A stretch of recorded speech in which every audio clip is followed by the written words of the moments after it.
Unedited. I need you guys to come on in, come on in, come on in, come on in. This is live, uncut, unedited. We need you guys to come in. This is a spinoff on what we did yesterday. Just come on in, people. Just come on in and enjoy. And it's going to be a teaching moment too, as well. So I appreciate you guys tuning in. Look at they laughing. All right, isn't that funny, guys? So tonight is going to be very interesting because we're going to bring proof. A lot of times, once we say something that somebody said, we're going to, we got some of the audio. We have some of the audio of last night meeting with some of the ministers on 1716 South Independence at their church. What's that, Greater Rock? I think it's Greater Rock something, Baptist Church. So we're going to just come on in, people. Make sure you share the video. And make sure you guys also tag someone, because I don't want to get to start playing a video. Then y'all come in like, what we talking about? What we doing? Come on in. All right. It's a learning lesson. All right. Come on in. You already know what it is. Live, uncut, unedited. This is where we tell the truth and shame the devil. And one thing about the truth, people, you don't have to rehearse it. So we don't have no script. We just gonna go accordingly. Tell the truth. We got audio to back up what was said last night. And we're gonna start surely. We need about, I say at least about good 60 people on Facebook Live. And we're gonna get started. 60 people. At least 60 people before we get started. And so far we have 43. I need at least 50, 60 people to get started. Make sure you share the video. I haven't even shared it yet. So we got our panel.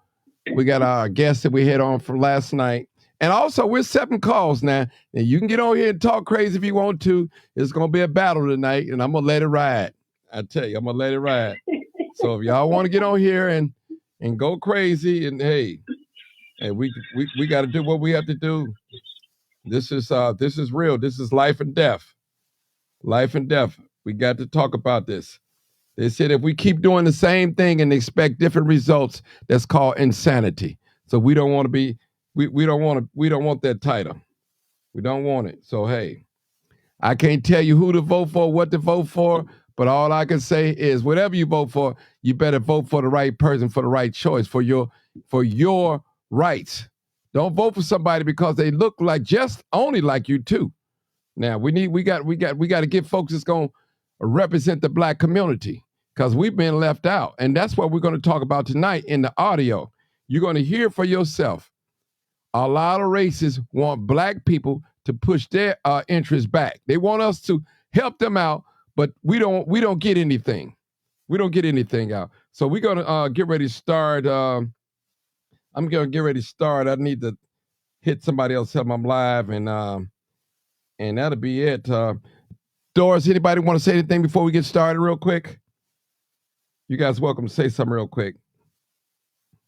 We want this to be a learning session. Okay. A learning experience. Okay. Because we're in a struggle for our lives, in the lives of our children. Okay. This is Danita. I would like for people to understand either you're going to get grace with me or you're going to get grit with Mama, Doris, and Mark. Either you're going to understand it from the way that I give it with grace, or you're going to get grit with Mama, Doris, and Mark. And that's just the way we got left. That's how we roll. Come on. I'm live on Facebook. Come on, Bobby. I'm live. All right. So y'all heard it. Mark, did you want to say anything real quick? Because we got enough people on here to get started. We got 78 people on Facebook Live. All right, where my YouTube family at? YouTube, come on now. All right, we're going to get started with this audio. So we definitely finna get started with this audio. And I might stop it and pause and then let you guys comment. Now, if you guys want me to, like Doris or anyone you guys want me to pause it, say pause it right there, Martin, and I'll pause it and let you guys comment. Is that cool?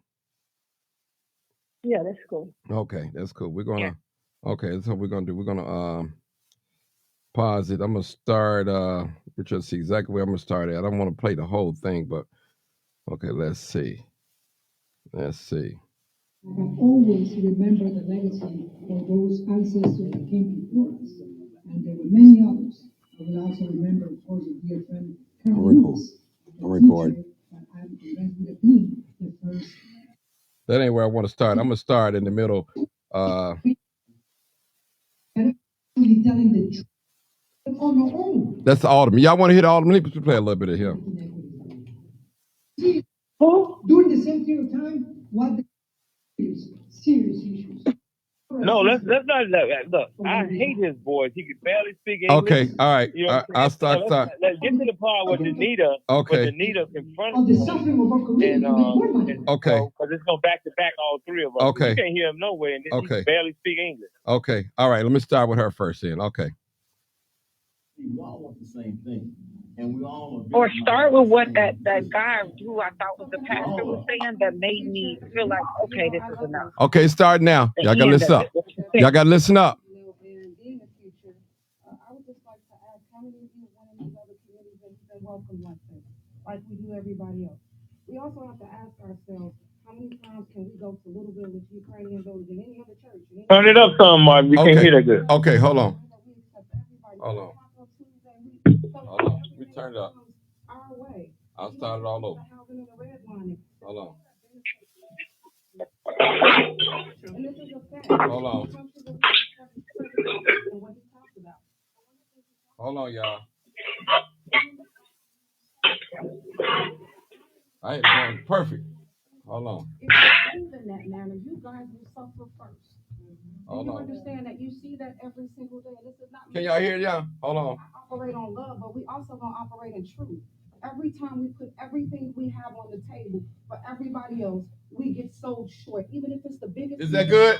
They go for the whole pie. When it's time to give Black people a piece. Can you guys hear? When it comes to holding just our public service, that goes to our churches. Because why is, no offense, you are not my older person, but you are here having a meeting with me as a voter, and I don't see my older person, I don't see my state rep, I don't see my senator, I don't see any of that, but I am the future. I am a taxpaying citizen on the west side of this community, and I've been here my entire life.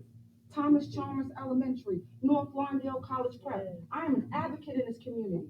Committed no crimes. I've come back to be the change I need to see. What I do not want us to do is to look for a savior that does not look like us. Because we've taught this country That's right. And be built from the ground up. There is no way that people that do not look like us have the opportunity to come in our community and convince us we still deserve to be last. Make that make sense, that we are having a conversation about us choosing to still be last. So I was just on that note. The only point we're trying to make is one. The reason they coming is the reason our communities all. Okay, I'm sorry. Somebody called me. All right, go ahead. Let me hit it again. I'm sorry. Mm-hmm. Yeah, hold on. Yeah. Hey, old timer, you got to hold up. You can put the phone on mute. All right, guys. You trying to from here? Okay then. I hear you. I had to put him on mute. All right, let me play it again. All right. And we all are victimized by the same system. So can I We all ask are. a question of the future? Put on this stop. Do not disturb. You know, I love us, and I think as a Black community, we accept everybody. You know, and being the future, I would just like to ask, how many of you went in these other communities and been welcomed like this, like we do everybody else? We also have to ask ourselves, how many times can we go to Little Village, Ukrainian Village, and any other church, and any other community, and we be accepted? And we accept everybody. We got Taco Tuesday. We celebrate everything that comes our way. And even when it comes to the housing and the redlining, the people that benefit from migration is never the Black people. True. And this is a fact. This country believed in Frederick Douglass and what he talked about. And one of the things he talked about is mass migration harming the Black community first. I'm a youth, and I'm here to protect the seniors that this room is filled with. If you move in that manner, you guys will suffer first. Do you understand that you see that every single day? And this is not me against them. I operate on love, but we also gonna operate in truth. Every time we put everything we have on the table for everybody else, we get sold short. Even if it's the biggest piece of the pie, they go for the whole pie. When it's time to give Black people a piece, even when it comes to holding just our public servants, that goes to our churches. Because why is, no offense, you are not my older person, but you are here having a meeting with me as a voter, and I don't see my older person, I don't see my state rep, I don't see my senator, I don't see any of that, but I am the future. I am a taxpaying citizen, and I've been here my entire life. Thomas Chalmers Elementary, North Lawndale College Prep. I am an advocate in this community. Committed no crimes. I've come back to be the change I need to see. What I do not want us to do is to look for a savior that does not look like us. Because we've taught this country everything it needs to be and be built from the ground up. There is no way that people that do not look like us have the opportunity to come in our community and convince us we still deserve to be last. Make that make sense, that we are having a conversation about us choosing to still be last. So I just on that note, the only point we're trying to make is one, the reason they coming is the reason our community's always been disenfranchised. Always been this. Before they came here, we were still last. Before they came here, and there wasn't nobody down in City Hall saying, hey, we gotta stop this. We learned to accept it. And that's on us. And we gotta own it. We became conditioned to what we. Okay. We're gonna stop right. You guys want to comment on that, or we go on right on to Mark? You next, Mark, out of that. What was he talking about? We have to own it. What was he talking about? He was basically asking us to put our priorities on the back burner to make sure Venezuelans, this is the part that triggered me, is that it wasn't just about the Venezuelans, Mama Doris. He threw in Asians and every other community that we should put ourselves on the back burner for. He didn't have an adjustment just for that. This was a segregation for immigration in totality. So we got to look at the bigger picture. Yes, they are searching us with the Venezuelans because that's the test. But when you listen to what he said to us specifically, he brought up multiple cultures that didn't exist about us. We need to share with everybody. And we've been taking it last. We need to continue to take it last. I have no understanding of that. Okay. Anybody else? That's an insane person. That's a person that has an agenda specifically for himself. You have to be insane. No, I'm not gonna put that on insanity. He's selfish and a greedy nigger to stand before Black people and tell Black people that you should forget about your suffering. You should forget about all of the resources that they're taken away from you to give to somebody who's come from somewhere, some parts of the world. So you forget about your needs and the needs of your children, your family, your community. You forget about your needs, and you need to think about these people's needs. That nigga should have had a chair thrown in his face or some hot water thrown in his face. How disrespectful. And this is what we have got to stop these people from doing. They do not have any respect for us. And we have got to start showing them, you will not come before us and talk this nonsense. That doesn't pass the make sense test. It is unbelievable. But that's what they've been doing. And that we've allowed it to go on for too long. They devalue us. And we pass it on to our children. You know what? But let me say this. I just thought that taking grace for granted was okay. But Mark came in with grit, and he understood what respect was. And what I liked the way we did that was that I gave them an opportunity that either you was going to deal with me as grace, because that's the mannerisms my father raised me on. And I can't go outside that, and Mark is respect me for that. I'm going to tell you what we all feel, and I'm going to give it to you with grace. Or 5 seconds later, you going to get grit, and that's going to feel like SHIT, ma'am. And you ain't going to want that. So either you going to take it from me, or you going to get it with grace, or you going to get me to step the hell out the way, and you going to get it with grit from Mark. And that's all I got. All right. And Roderick Wilson was totally disrespectful to bring that meeting over into that community with Byron Lopez. It was totally disrespectful. And this is just another stunt by these thirsty grant recipients. That's all this is about, to make sure he can keep those grants coming into the Hope Center. You know, that's all this about. And they're willing to sell out their whole community just so he can get a grant and pass out some food and hold a press conference downtown. You know, it's despicable. And then he held it with people that was not from the 24th ward. Majority of those people were not taxpaying people from my community. We got to be transparent about how people operate within our community. They bust those people over there and fed them some good old chicken, fried chicken, that Negroes happy and smelling good to their stomach.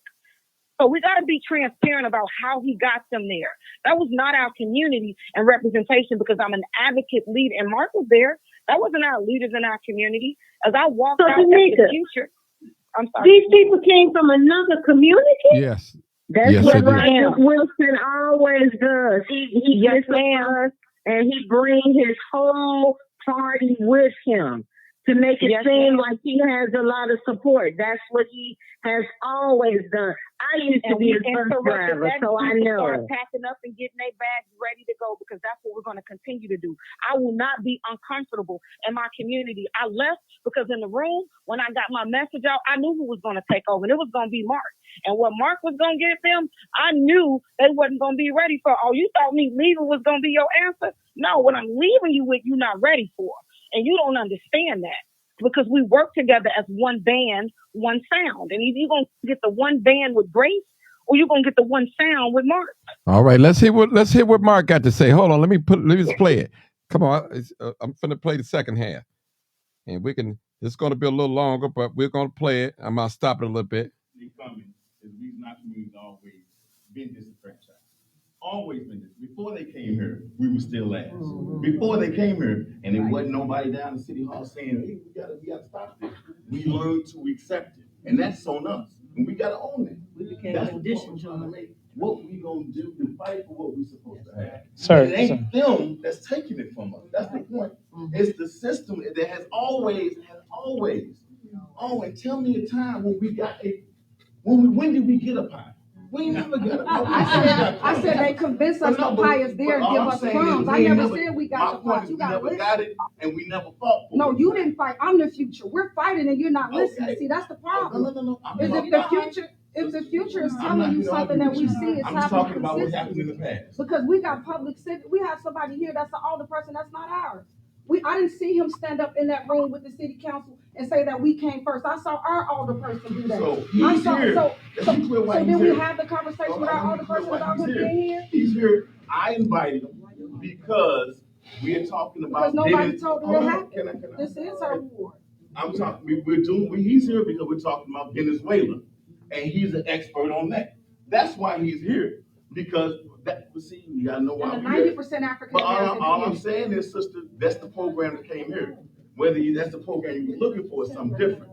We came here to talk about what's happening in Venezuela, and that's not what you were looking for. I'm sorry. I'm sorry. That's not the program.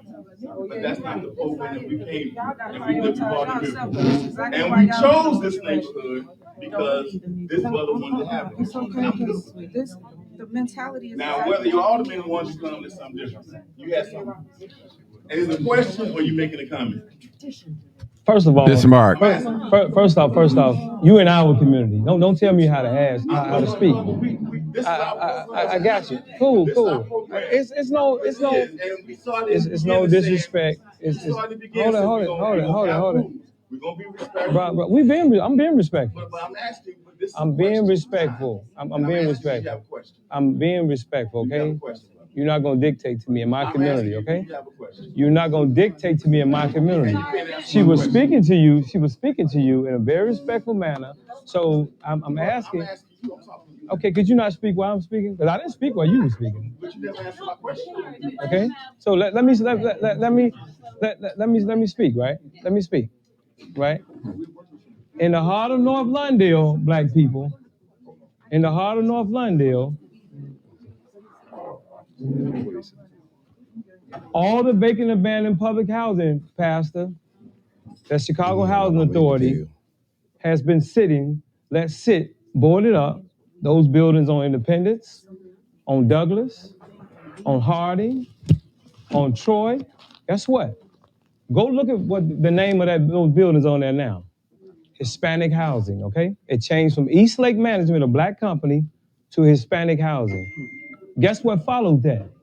Alderman, will you tell them about the $50 million that was just put into those houses to house the migrant community? We've been asking, how do we take those same houses and house women and children in our community, right? Carlos Rosa, the same alderman that put his hands on Alderman Mitts, led the charge. I don't have to get up and leave. We're very peaceful. This is about us. This is about us as black people in our black community. She's telling y'all right. Okay? The city is engaging in a plan to wipe us out. The city has a program called the Office of New Americans, right? Right, Alderman? The Office of New Americans, right? It's called the Office of New Americans, y'all. Pass it around. Now, I want to ask the Alderman, when it comes to the Office of New Americans, which is an immigrant-only plan, y'all hear what I just said? It's an immigrant-only plan that was put in place in 2011, long before these people started sleeping outside the police stations. Could y'all just hear me? Because we're not saying get rid of the Office of New Americans.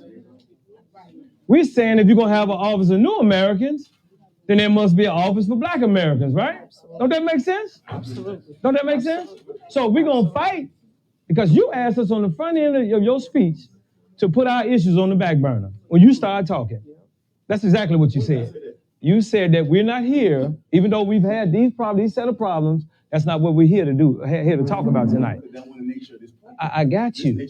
I got you. But as a black, I got you, brother. Brother, I'm not trying to argue with you, okay? I'm not trying to argue with you, okay? So you hold up, Alderman. So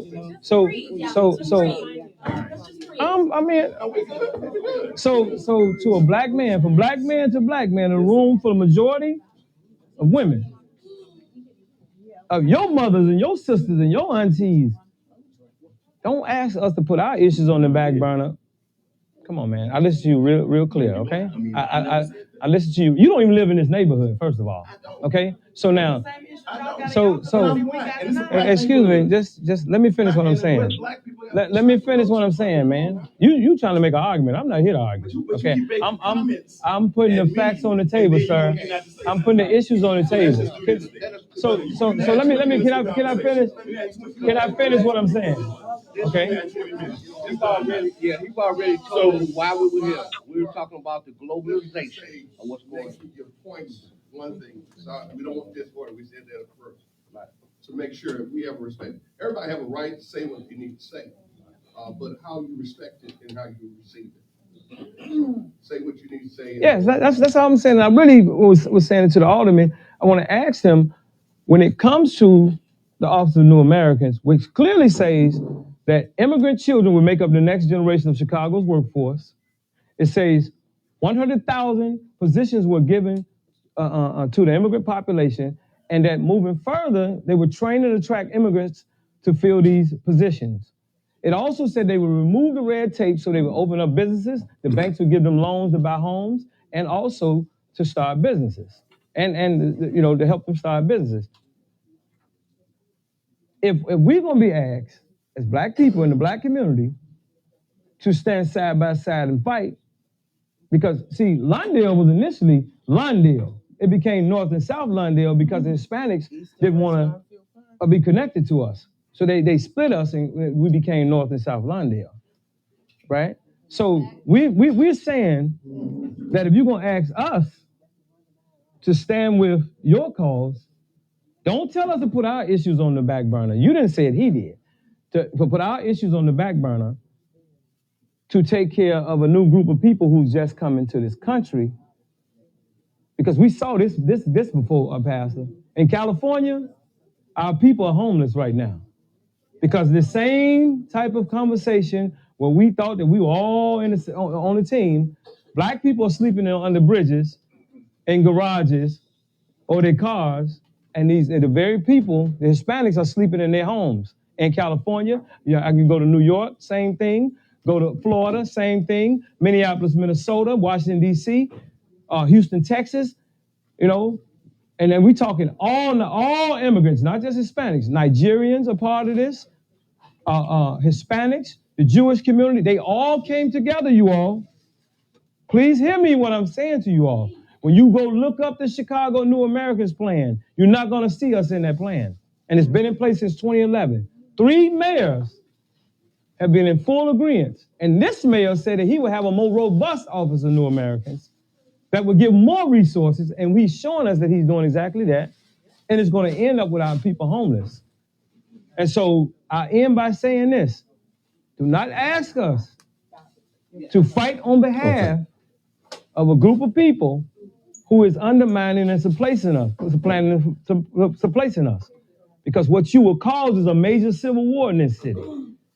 Do not play with the lies. And you as a black man, I'm not going to say it to him, I'm going to say it to you as a black man. Do not come amongst us and undermine us with no group, because you will be held responsible. Well, I'm held responsible for everything I say and I stand there. That's one. Now, all this other stuff is fine. I get you. And I never say you should put our stuff aside for nobody else. I never said that. So you can't even put that on me. What I said was this program was about today. And I know some people sometimes pay to kind of disrupt stuff. And I get that. And we have to deal with that. We can deal with that even when it goes against us. So that is what it is. And I don't even want to go into this. You want to be fine? Let me just, because it's very important that we have, like I said at the beginning, for us to have real dialogue, we must be honest with what we're coming from. I will answer very respectfully on some mischaracterization. This the alderman talking. Let's talk about the $53 million allocation, right? One, that was not allocation that the current mayor, that's something we inherited, number one.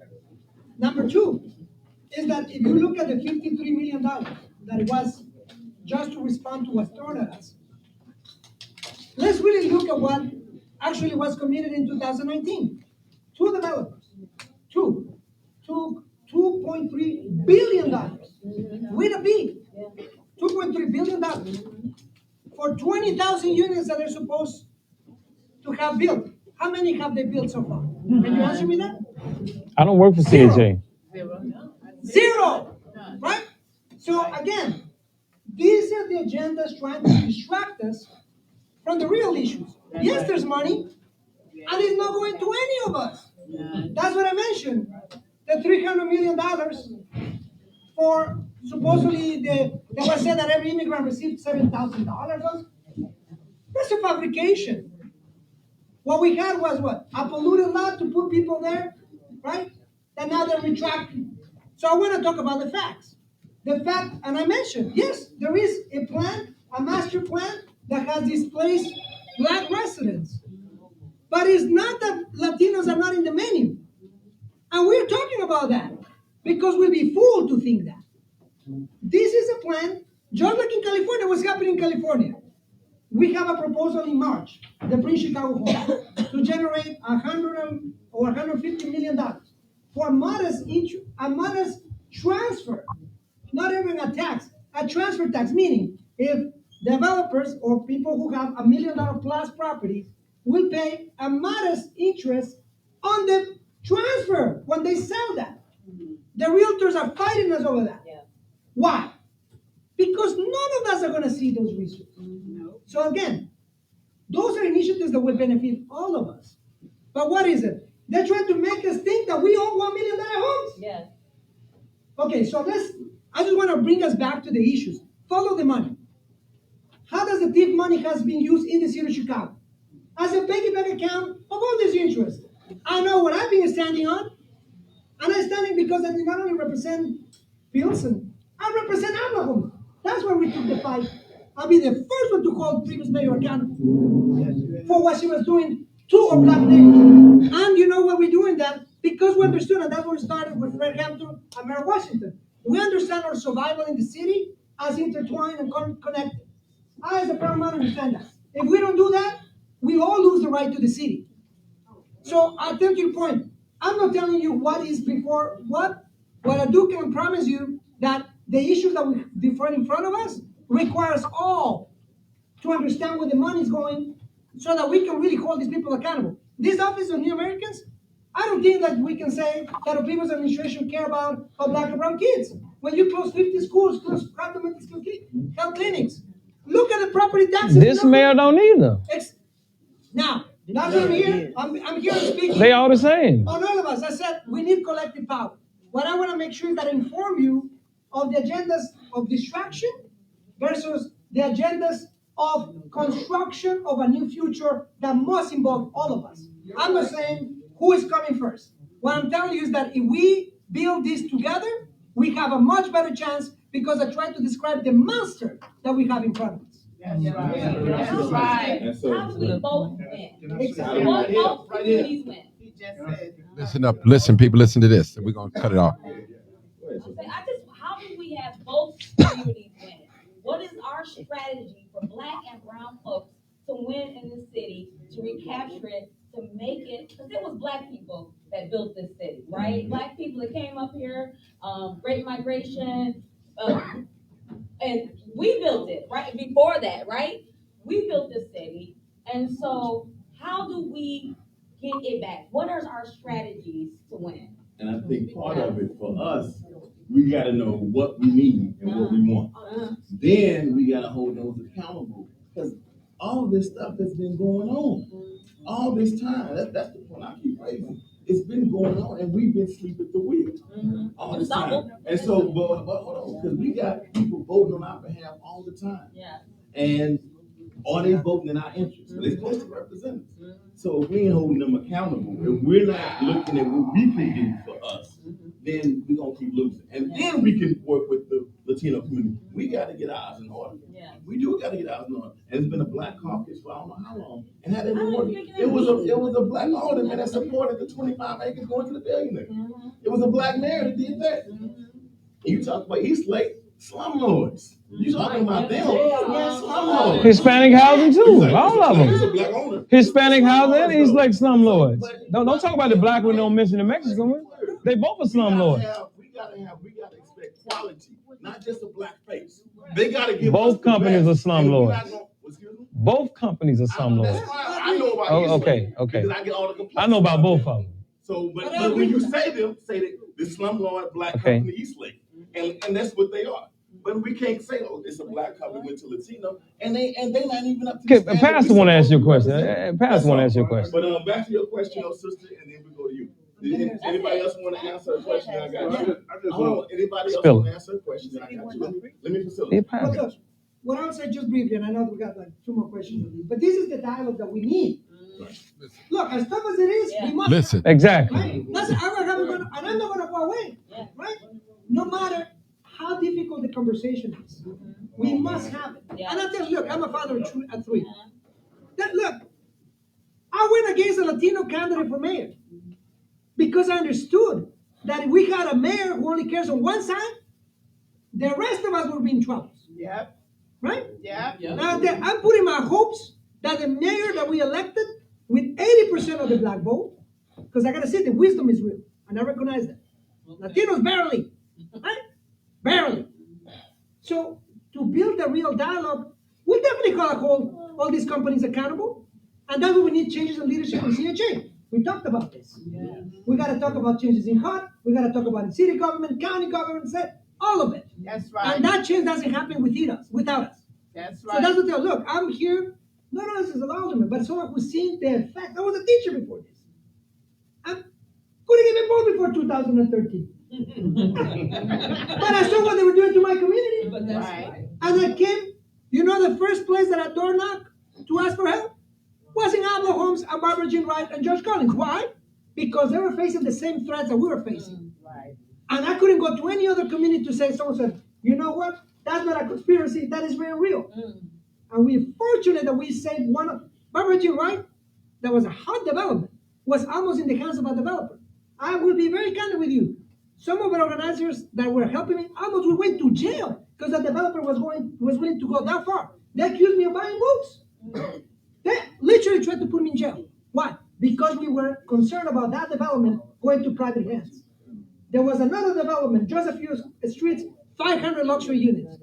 The unity between both communities now have 500 units. All right. We're going to hold it right there. We're going to hold it right there. Okay.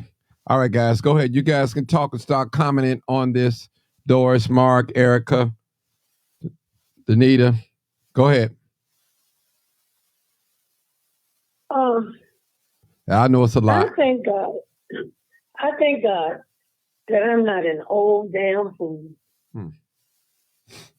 I thank God. I love you, Mama Doris. I am not an old damn fool. We're the only people who will let other people come before us and talk all that nonsense when it's very obvious that wetback Hispanic is there pushing his own agenda. And I hear women in the background. That's right. You don't even know what the hell he's doing. And that's how they get over on us. That's the same thing the white boys did and still do. The white boys have done it for 400 years or more. And now we're beginning to listen to some wetback niggas do the same things the white boys did, and we're sitting at, that's right, that's right. I thank God I'm not an old damn fool. We are pathetic.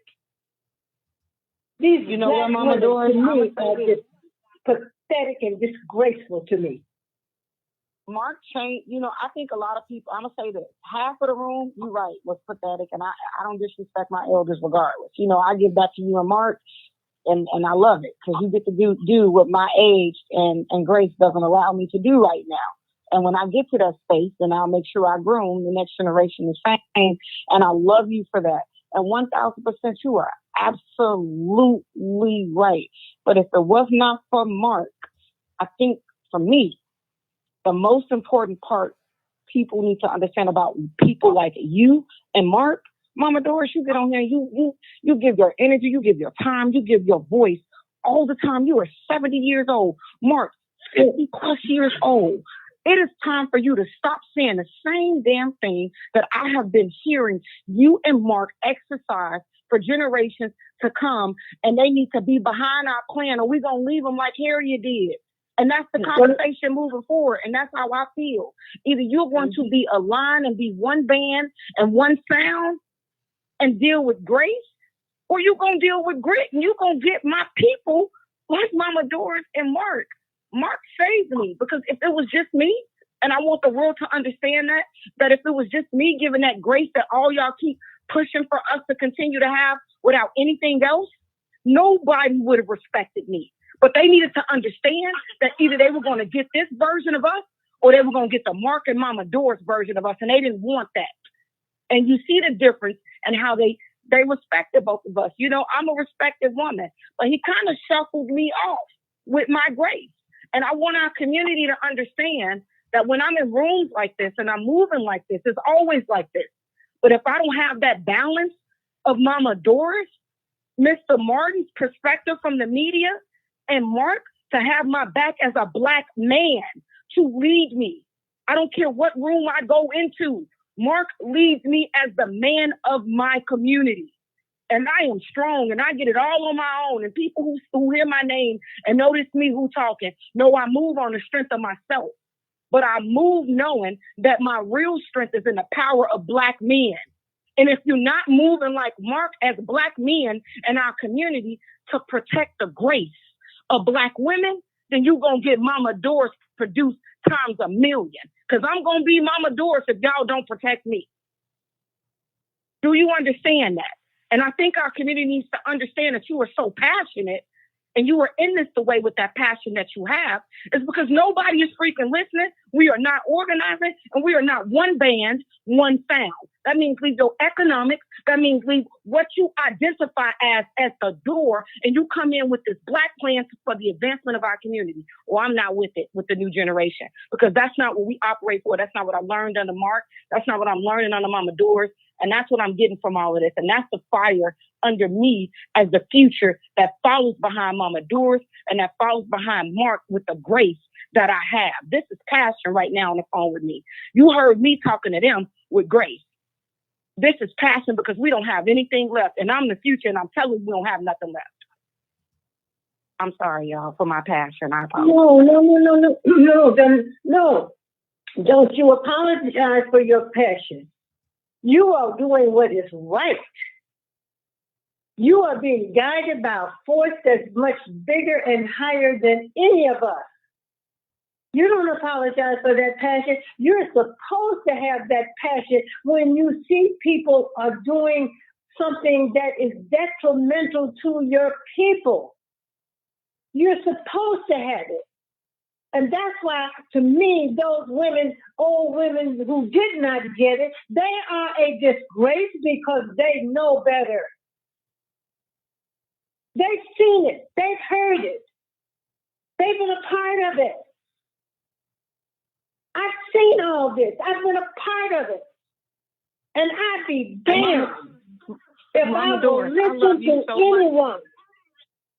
Anyone who is not speaking the truth and standing up for black people, I will not listen to you. I will take your damn head off with my words. Mama Doris. And you know what? I think people need to know intergenerationally, I listen to you and I follow you with grace. And people need to understand that what you give us is all facts. And people may not, people have a problem with our delivery, but we like rap lyrics. We love our favorite artists, but when our people come to us and it's in raw form, we can't take it that way. And I may be giving you the grace form, but I love what Mark and Mama Doris gives to me because what that gives me is the tenacity to continue to move with grace and the way that I need. Because if you get beyond me, then you deserve everything you get from my people. I want people to understand that if they get beyond me talking with love, then they deserve everything behind me. And I'm not standing up from that. I'm not running away from that. I'm the grace to get you away from what's behind me. Either you're going to accept us with grace or you're going to get us with grit.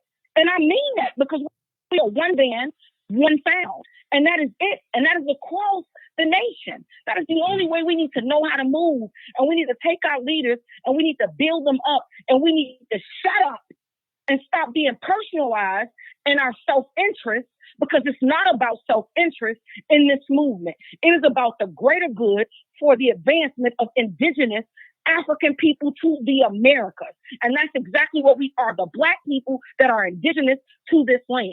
And until we decide to understand what our place is, we get mad when that statement is made to us, but we don't even know what it means. Do you know your place in this world as people, indigenous people to this land? Knowing your place is knowing that you are aboriginal to every culture, every divine being, everything that people create on this surface is because of what we've given them. And yet we ask for a reason to be who we already told them we are. We birthed this nation. And yet we are begging for crumbs. I'm sorry, y'all. No, you don't have to be sorry. I get a little frustrated, but we need to make sure we organize and get this plan together behind what you have for this plan for the new Americas. You've committed to 60 days straight of educating us. People need to hop on and learn this education. Hello? I am 30, 40 years younger. I'm listening to these women and men of generations before me. And I'm not taking it lying down. And I know it's a lot of people that feel the same way I feel. You need to hear it from me. I'm not taking it lying down. Mm-hmm. All right. Who is this 5859? Who are you? Hello? Yeah, who are you? Oh, my name is Chewy. Chewy, okay. What is it you want to say, Chewy? Go ahead. Hey, I love all of you. I've been mine. Hey, I'm one of your biggest fans. I've always watched your videos, watch you when you're live. Mama Dos, I love where your passion comes from, but as a Latino Hispanic person, take it down a notch because not all Hispanics. Hold on.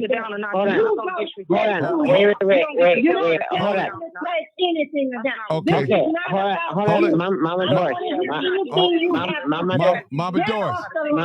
Let him hear him out. Hear him out.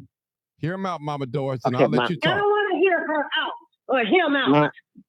I do not want to hear one thing he has to say. It doesn't have anything to do with him or her. This is about black people. Get the hell off this call. Well, Mama Doris, I'm not Do your not son. call me Mama Doris. You don't have that honor. Okay, Mrs. Doris, I'm on your side. Anything. Get off the phone. You don't tell me what to take down. How dare you? Go home and tell your mama and your daddy, your grandmother and your granddaddy to take it down. You don't tell me anything. Okay. Well, I just want to let you know, as a person who's Hispanic, and I don't give a damn who you are. Hispanic is not a race; it's a language. Latino. You're Latino. Are you Caucasoid, Negroid, or Mongoloid? Which one do you fit into? Those are the different races of people. Caucasoid, Mongoloid, or Negroid. Now, which one do you fit into? So don't play these games with me because I know your damn history. Okay. I just want to let you know that that person who was speaking in the video, who was an alderman, doesn't speak for all Latinos or Hispanics. I don't give a damn about any of you. I don't have time to differentiate between any of you. You're not that important to me. I'm only concerned about my people. And I know you all are some damn vultures who follow the white man. Well, all I want to say here tonight is, where were those resources when we seen black and brown people who are homeless? There's no such damn thing as a black and brown. There's no such concept as black and brown. So don't even bring that to me.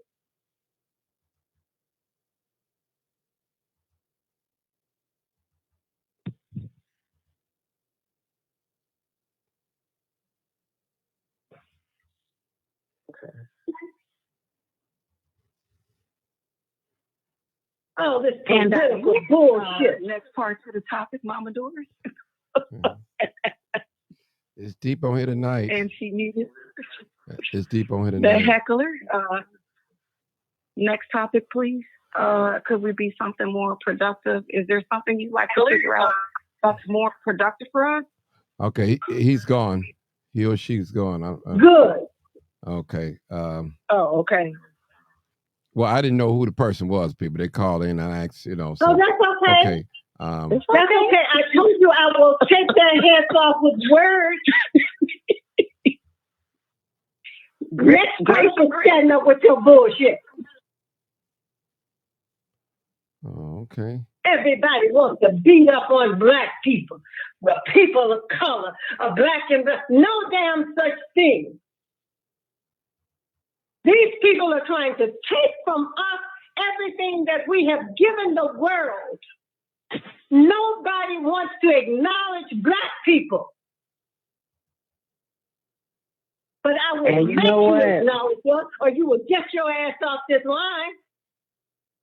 Sister Doris, what everybody needs to understand, and especially black people, and for all the people that would want to call up there and say, we're going too hard or we need to tone it down, understand this, because we already understand it. Self-preservation is the first law of nature. Self-preservation. And that is why we're here. That is why we're sounding the alarm, because we're concerned about the preservation of Black lives, the preservation of our communities, the preservation of our children's future. So don't get it twisted. It doesn't have anything to do with anyone else. It's about our preservation of ourselves, period.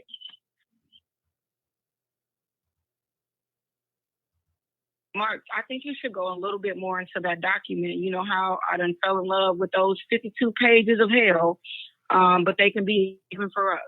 I think people are understanding that indulging in those documents and being more educated, how we diverse around this country with this program, and understanding that when people spew, this is a great example. We got to take this, what Martin was able to record today, as an example of what people are doing on a multi-level, like this is a version of what people are doing in every single room. So if they're doing this on the west side of Chicago, they used to say the tone of the world is set for Black people from the west, from North Lawndale. And right now they're trying to make an example of it, but we're not going to let them. So if we're not going to let them, then the example means nobody else should let them. Any meeting they have should be interrupted. They should be uncomfortable. And just like they were packing up sooner than they wanted to get their chicken to go, they didn't want to stay there. But we also got to understand, like Harriet said, and like Mama Dora said, we can't save everybody. So if you know you can't save them, then you need to chuck it as a side, and we need to move forward with our power, because us continuing to be on here and being mad, that's cool. But I continue to say this, as the next generation, get on that 7 p.m. call for the next 60 days and help us plan it out. Because doing all of this means nothing. Having Mama Doris, having Mark, having Martin, and having Miss Natasha, I'm learning everybody's name, because I'm new to this as far as like conjoining with people outside of me. But until we uplift all of these platforms, this is our one media, this is one of our major media coverages that gives our perspective out. There's no way your cousin, too many of us pay bills for our family members for them not to be on board for what we doing. If I'm taking care of you, then you going to post this. Then you going to share this. Then everybody you know, because we know this what happens when the free turkeys get handed out.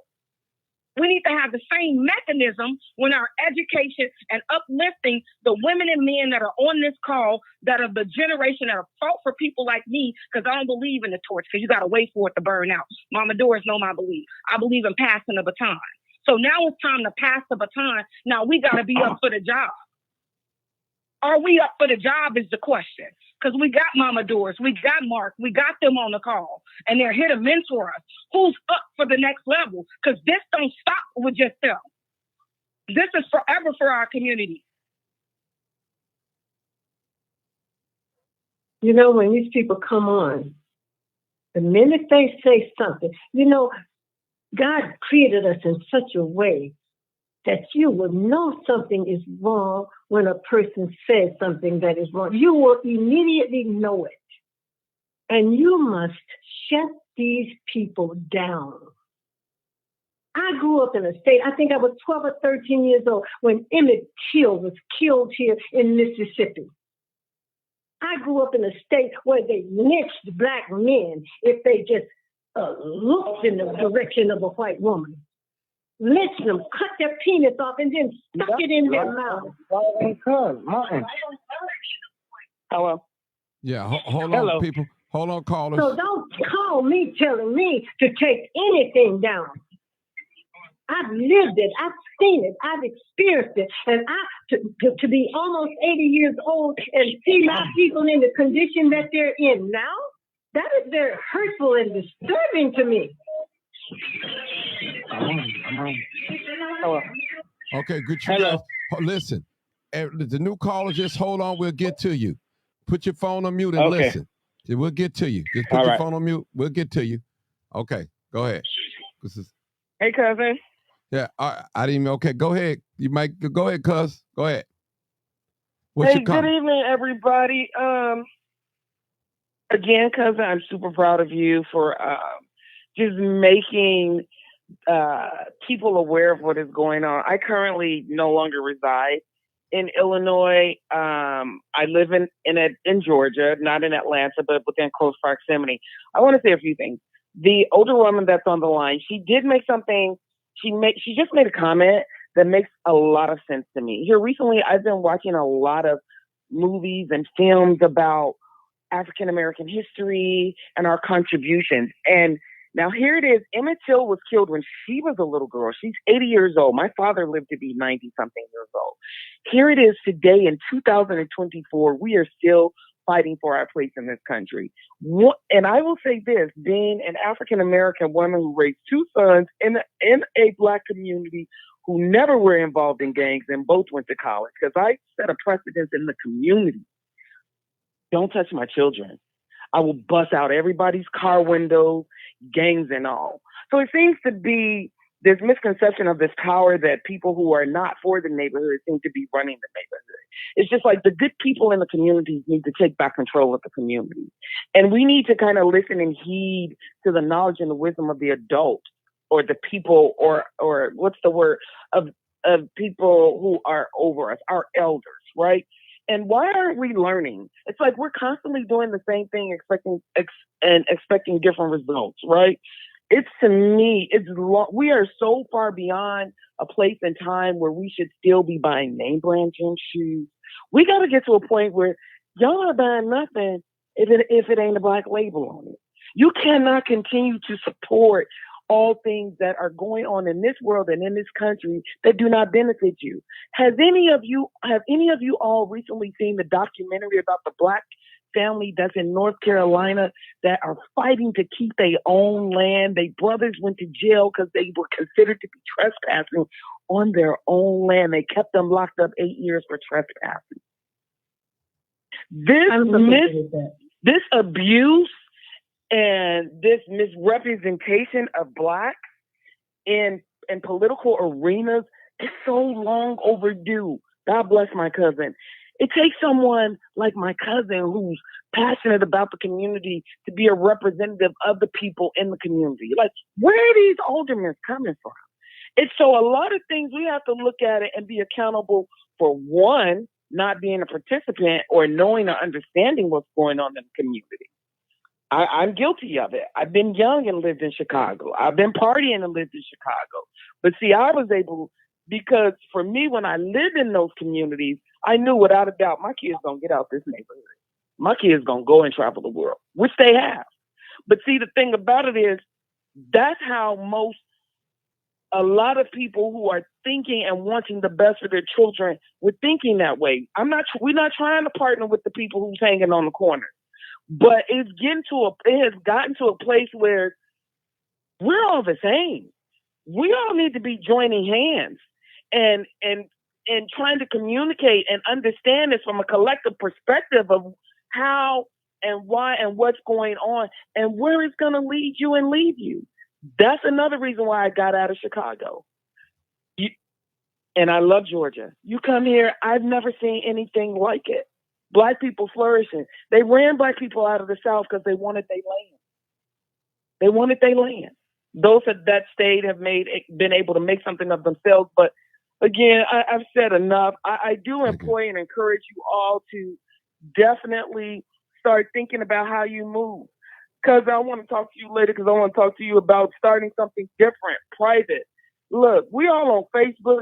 It is not making anybody rich. There's always a catch to them keeping you tied into their mess and them making you think that you gaining or benefiting from it. When at the end of the day, Mark Zuckerberg is he's getting rich. Yes, people getting money for points and this, that, and the other. But at the end of the day, when the stock market comes in, you ain't got no investment in Facebook.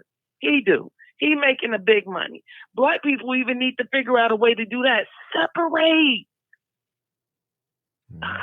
Thank you, cuz. All you had to do was buy some Facebook stock.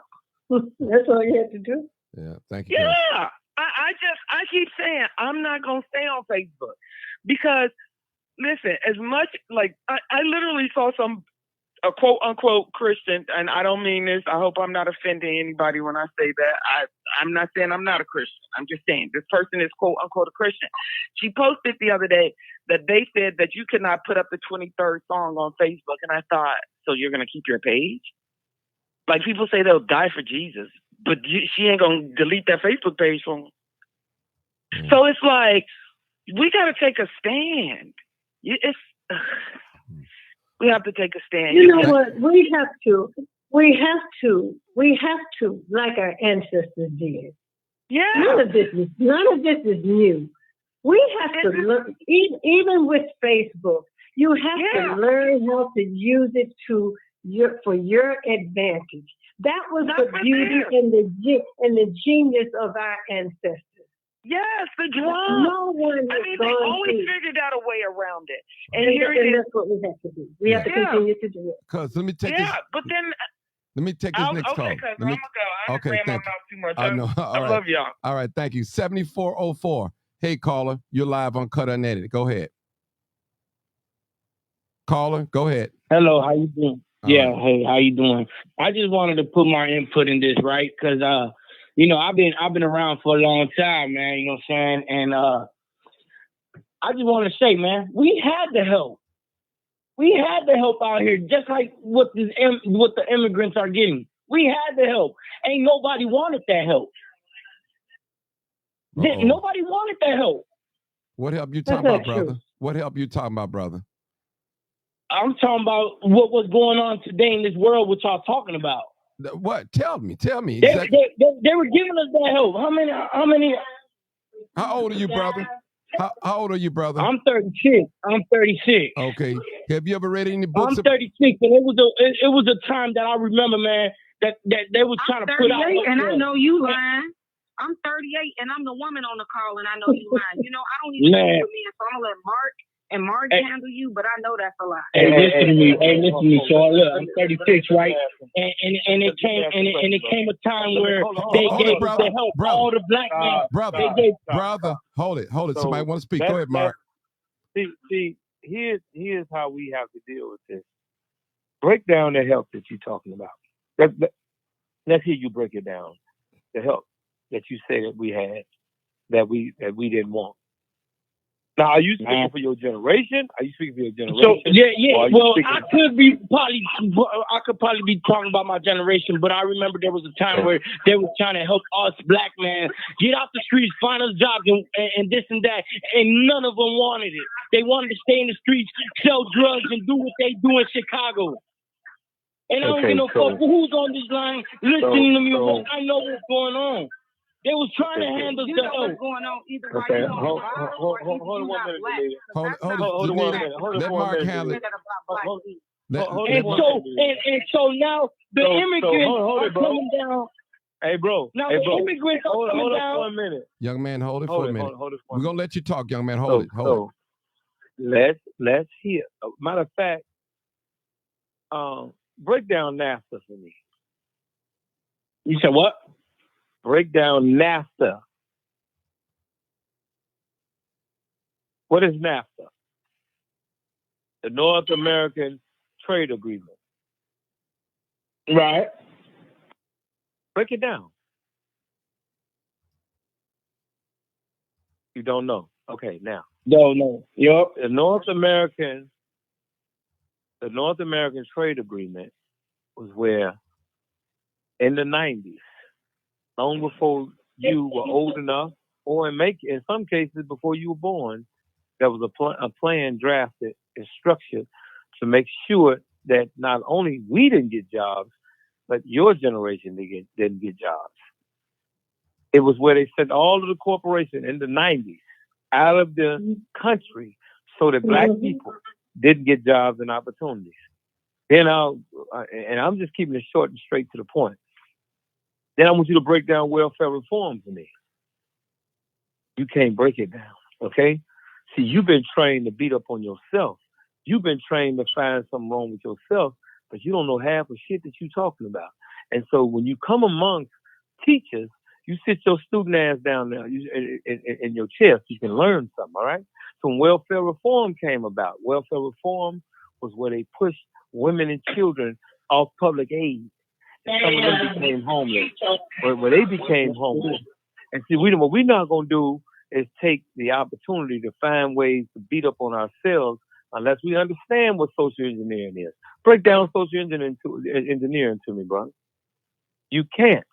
Okay? So when you come in as a young 35, 36-year-old man, because I'm going to call you a man, because you are a man, but you're not a well-taught man. You're not a well-educated man. You don't have enough information to speak on what you think that you're speaking on. And see, those of us that have been around, we give you a lot of information. And once you receive this information, you will know long before you were old enough. The plan was to lock you up. The plan was to lock us up because we were those children that they charged as adults at 13 years old. And we can name names from Carol Mosley Braun to Rahm Emanuel to Bill Clinton and everybody else that played, Paula Wolf, that played a role in this. The plan for mass incarceration. The gangster rap labels that were owned by the same people who own the damn prisons, the Correctional Corporation of America, the private prison system. So the plan was to lock you up and lock you out and then make you think it was something wrong with you only.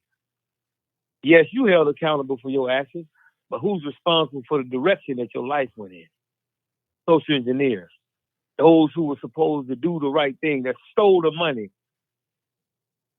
So what we're doing is reversing the effects of that by beginning to come out and educate young brothers like yourself. You and Danita around the same age group. She knows what she knows because she came amongst those that came before her. And she listened long enough and she studied long enough to be able to speak. And until you do that right there, man, it is in your best interest to be quiet so you don't make an ass out of yourself. 90% of what's happening to you, 95% are structured, are socially engineered to make sure it happens. You only responsible for maybe 5% of the shit that you involved in. You ain't old enough to know your asshole from a hole in the ground. You old enough. Let me take that back.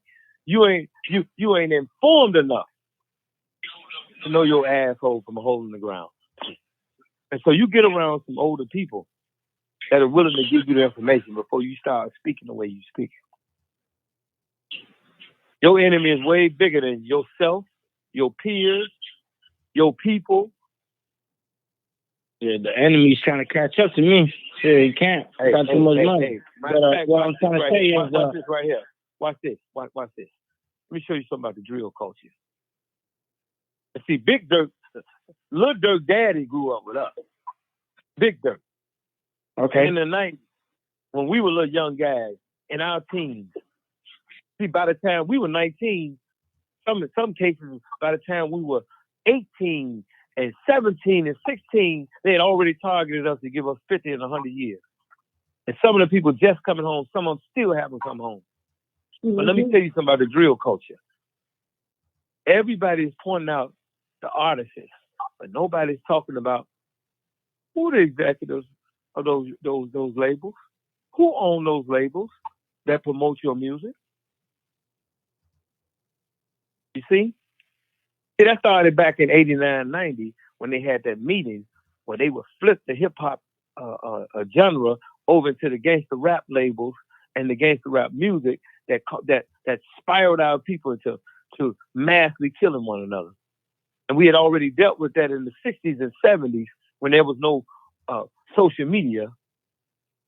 And then we went right into it in the late 80s, the early 90s. 92, 93, our people were dying. You remember, Martin? I remember. There were 800 to 1,000 murders. Yeah, 800 to 1,000 murders happening within those years. Yeah. From the late 80s to the early 90s. Every single year, 800 to 1,000 murders. I'm saying all this to say to you that the drill culture is backed by the same people that bought those gangster rap labels under Vivendi Universal, and the same people who bought and started those private prisons to lock our people up across the country. And so before you speak, Get your facts straight. Stop beating up on yourself. Who taught you to hate yourself like that? The way you come right in saying some negative shit about yourself. Do you know anything about the system? Are you looking to learn anything about the system? Or did you hear some old ignorant ass fool teaching you that there's something wrong with you, and then you came in here spouting that shit off to some people 50 and 60, 70, and 80 years old? You don't come amongst somebody that are of our age speaking the way you speaking. You don't know enough.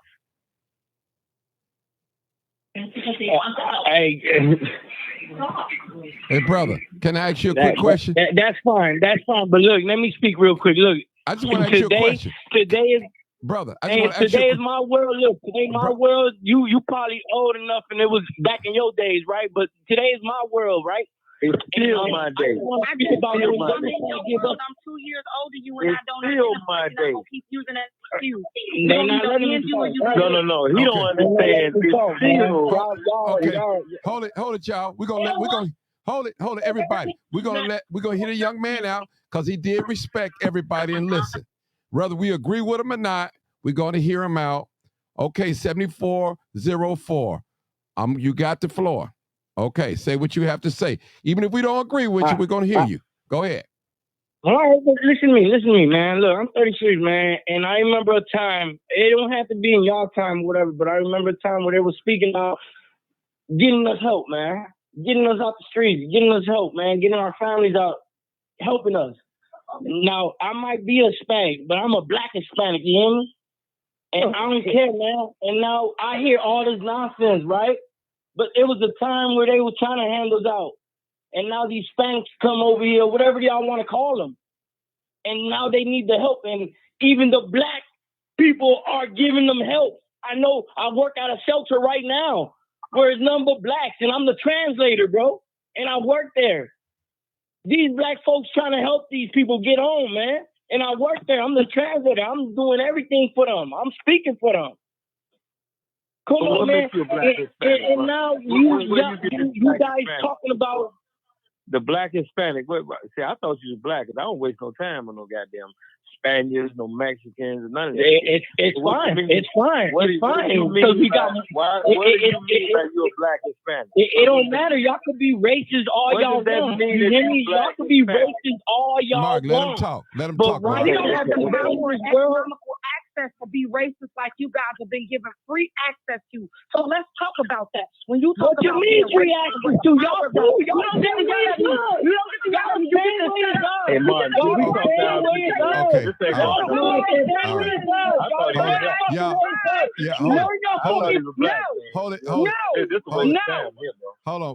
on, people. Hold it. I'll put him on mute. Hold on. We're going to go to the next caller, 630. Come on, 630. Yeah. Hey, Martin, let me say this before we get to the next person. Go ahead. Look. Chicago is carved up the way it is for a reason. Because at the core of us, we don't like each other. That's why you got the Irish in Bridgeport. You got the Chinese in Chinatown. You got the Greeks in Greektown. Daley's father understood the need to separate and segregate our people into and designate our people to certain areas. Because we play this game as if we're on the same team under this black and brown, this people of color, this minority. No. That is not true. And that's why Daley's daddy operated and he carved this city up this way, because he knew at the core that every group would take care of its own group. And that's the way it's going to remain. So him coming in talking about he's a black Hispanic, I was trying to ask him, but that's a waste of time. Okay. Nobody's on the team with us. When you read the Office of New Americans, and I want everybody that's listening to me right now, when you read the Office of New Americans document, the Chicago New Americans plan, every single ethnic group has gotten together that are immigrants, and they're planning on replacing you. Even those that's over in Brighton Park fighting to keep those Venezuelans from coming in, those same people are on their own page. Integration don't work. And if you believe integration works, Then you take your ass up to New York and see what that melting pot stuff got black folks up there, which is pushed out. They breeded them out and they pushed them out. They had children with black Americans so they could stay on this soil, so that they can eventually take over New York. And so I'm not listening to nobody trying to convince me that all of a sudden we all done got together. When I'm reading a plan from 2011 that only includes all immigrant groups. And not one of those immigrant groups, including these so-called black Hispanics that he just said that he was a part of. Not one of those groups said, wait a minute, how are we going to have an immigrant-only plan that's not inclusive of black Americans, the very people that fought and built this country to the point that we're able to come here? Don't you ever forget your goddamn place when it comes to black people in this country. Right. Black Americans built this goddamn country. Not no black Hispanics, not no goddamn Mexicans, not no goddamn, no other group. Our people built this goddamn country. And before you start speaking amongst us, goddamn it, you say thank you, or don't you speak at all. I thought you were black. Or I wouldn't have wasted a damn minute on your ass. And don't you ever tell our matriarch how she needs to stand in the meeting that she makes happen. As a woman, I know my place with men, but you are not a black man. I'm going to tell you now, God's still working on me. God's still working on me. But I'm going to tell you this right now. As a black man, I know my place. And when Mark talks, I shut up. But when somebody else that don't look like that right now, God is still working on me because I'm not perfect. I'm still one of the disciples because I'm coming over Jesus, and whatever you believe in, I'm still swinging. Because I understand that what they put in front of me is a facade. And what you're not going to do is speak for a generation that I rep. You are a liar. I work with you. I work with Mama Doris. I work with Martin. I work with all of y'all. This is not what you're going to portray for our community, and the strength of it, because black men led us and they will continue to lead us to prosperity. And that is in any religious belief or whatever background you have. The strength of our community is building up the black man and also being just as strong as black women, and them understanding that we are warriors too. And the only community that took me like that has been my own. No other man will ever compromise a black woman before me. And I'm sorry, Mama Doris, that he felt like he can question you, but not in front of me, he won't. Okay. You know what? These black people who live in Latin America, Central America, South America, they are allowing the word Hispanic. That just means it's an area of the world where people speak Spanish.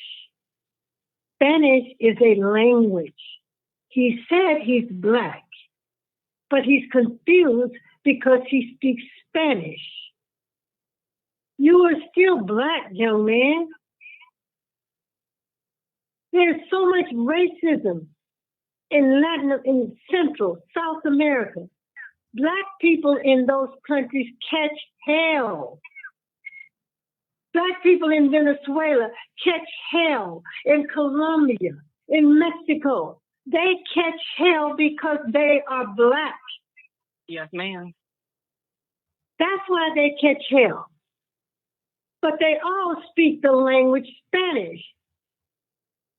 And this is where the Mexicans who were colonized by Spain, it was Vicente Guerrero who helped to free Mexico from Spain. This was a black man. But you don't know that history. The indigenous people of those countries are black people. You go back to their great-grandmother. Those were black people, but they don't own them because they want to be white. The Mexicans in Chicago identify themselves as white. The Puerto Ricans identify themselves as white. Yes, ma'am. Yes, ma'am. So you have to understand the history. You don't know your history, young man. You come from a mighty people who gave the world civilization. It was the Moors who civilized Spain.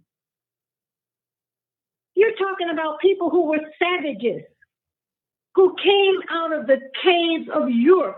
It was the indigenous people of the world who gave these people civilization.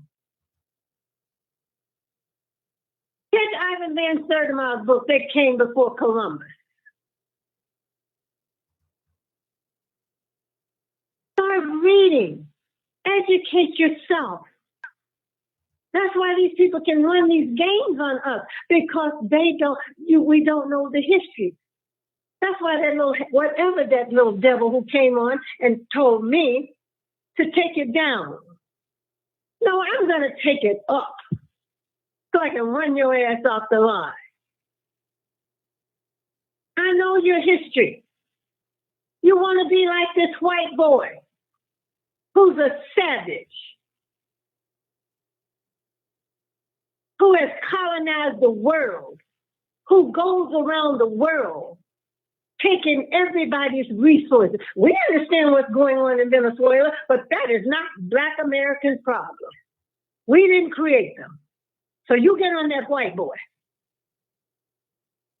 But you're not coming to Chicago. And that coon that we have who calls himself a mayor, who's following the directives of Joe Biden, that immoral devil, because the Democratic Party is trying to keep the votes going for them, because the Black man and the Black woman of America is waking up and saying, we will no longer support a party that does not give us any tangibles. You give all the money to Israel, billions and billions of dollars. Ukraine, billions and billions of dollars. Wherever they want to give money, they give them money. But when it comes to Black people, you want to give us a sign. You want to name a street for us. Symbols without substance. So young man, please go someplace and read. Read. You have access to these phones. You can find anything you need to know or want to know on these phones. And while I'm talking about these phones, that's why the United States and Russia and China are just at a war with each other to try to take over the continent of Africa, because that's where all of those resources, all the bauxite and all the minerals that they need to make these phones. And that's why you have people like Julius Malema in South Africa rising up. Ibrahim Traore in Burkina Faso, who said to France, you will not take any more of our resources out of this country. There are young people who are rising up. And they're saying to white people, no more will you take our resources. Read about those young men.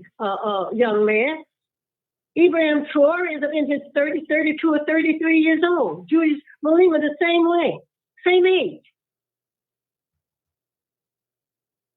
Read, study the history, and you won't come out like an angry madman. You came out of the door like an angry madman, beating up on yourself and thinking you're going to beat up on Black people. Not tonight. Not on my watch. We are in a fight for our survival around the world. And my position is this: if Black men, women, and children don't eat, don't have a place to live, cannot take care of themselves, I don't give a damn if anybody else does. I don't care. I am Black first, B1, all the way. You know what? I didn't come from the streets. I had to learn the streets to deal with crazy people. So young man, go and study. Calm yourself down. You come from a mighty people from around the world. That's all I have to say to him. We're going to go to the next caller. 630. Go ahead, caller. 630. Hey, Martin. What's up, Hey, Bill? everybody. How you doing? Good evening. I've been listening, and what people ain't understanding at this point with people that's on board and eyes are open, there's no room at all for opposition. Not at all. We the only race of people that they try to say racist for sticking up for our own selves and people that look like us. We the only race. And this fight is bigger than what most of the people, the opposition, black people that's cooning or whatever you want to call it, these aldermen, these pastors, they think our eyes are still closed and that they can run game like they was trying to do at that meeting. Throw a few words out, discourage you, and think they can move on. That's not what's happening here.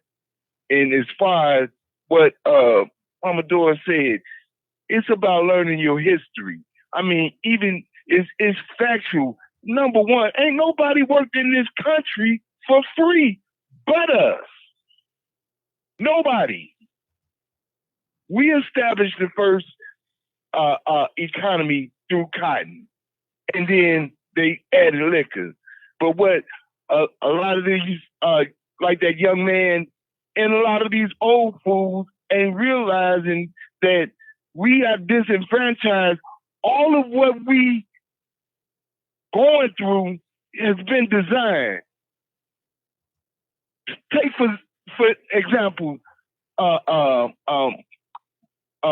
Dora said she had to learn the streets. I learned the streets from being in the street.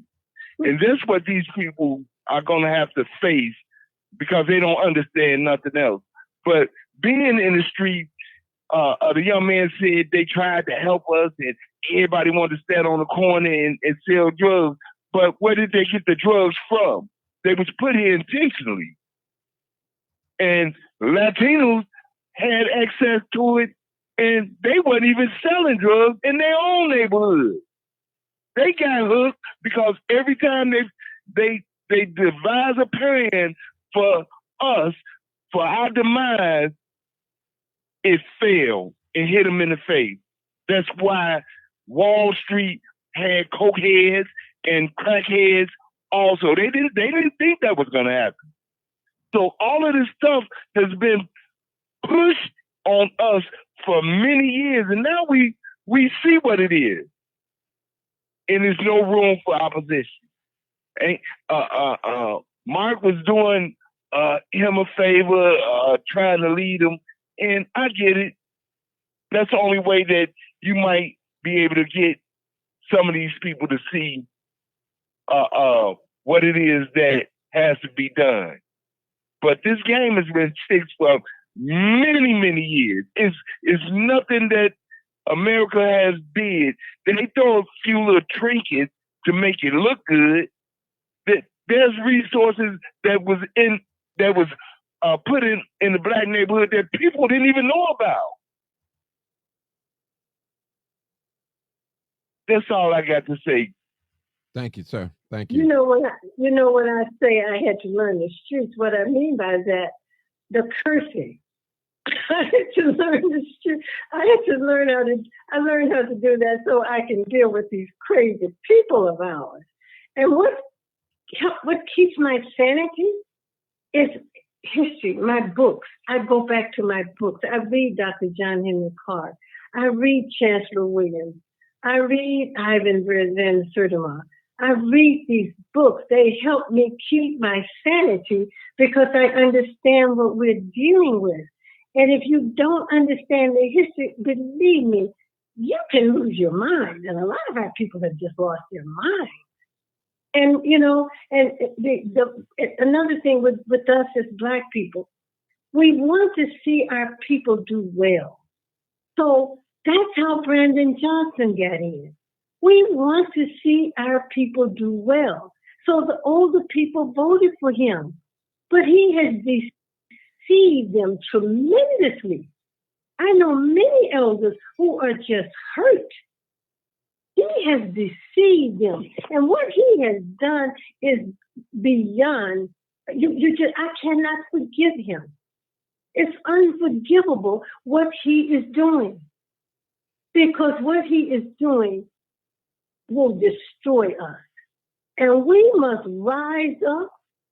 Anytime you hear these people talking this nonsense, take their head off.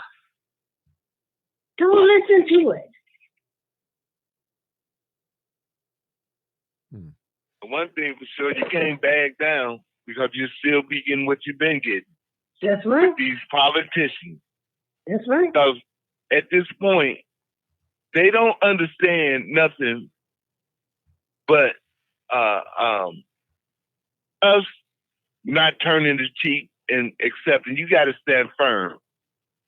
You got to let them know where you stand and that you will fight. Take them to the street. They exactly, Mama Doris. The only thing they understand, their biggest fear is a black man that can think on his own, and they know we are fearless. And we need a lot of these young people to jump on board, because at this point in Chicago, that's who they're scared of. Mm-hmm. That's who they scared of. They ain't scared of that old nigga from last night. I'm a Democrat. They ain't scared of him. They got him. They scared of the ones that's leaving out of their neighborhood and going up north and wherever they going in the rest of the country and making moves and wreaking havoc. I hate that it happens because they can be doing something more constructive, but that's who they scared of. And once you get these young people realize that their enemy ain't the next game, ain't the Stones or the Vice Lords, and they find out that they enemy or they foe, as they call it, is them, it's a wrap. What everyone fears, what every race of people fear, is the black man. They fear you. Even if you are just one who stands up, they fear you. Why do you think they go after black men the way they do? They fear black men. Mark is one of the smartest young men I have ever met. He's strategic. Mark reminds me of a panther or a lion or a tiger when he senses danger. I can see it in his eyes. It's amazing. It's just wonderful to just look at him when he's in a room and people are talking. His eyes are going in all different directions, and you can hear him thinking. And you know when he speaks, you know how it's going to come out. I mean, he has a beauty when it comes to delivering information and delivering facts. It's just it's a wonderful sight. It's a wonderful experience. And I am so glad that he is reaching back to these young people. No matter 89, forget, like he said last night, forget those people. We need warriors. That's why they keep doing what they're doing to our young people. It is to destroy them so that they will not be another Mark or whomever who stands up for black people. And because of Mark, I can relax. I can relax. Like Benita said, you can relax around him. I don't have to say anything when I'm around Mark. I know he has it. He's got it. That's the kind of man we need in our communities. That's the kind of man every woman needs.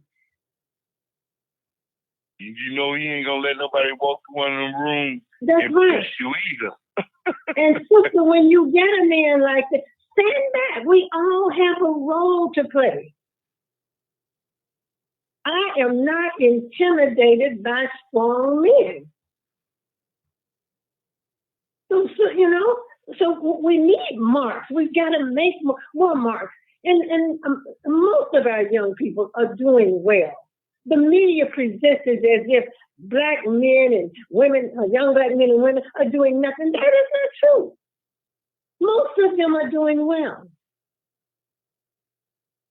Most of the people who are on drugs are white folks. Those are the FBI statistics, not mine. But the media, when you talk about drugs, the first thing people think about are black folks. That's not true.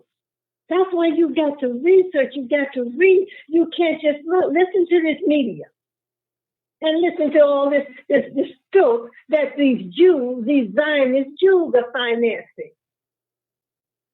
Call Golden-Eye a bitch and see what happens to you. Call a Jew woman a bitch and see what happens to you. But they make this music and pay our young people millions and millions of dollars to call us bitches and hoes.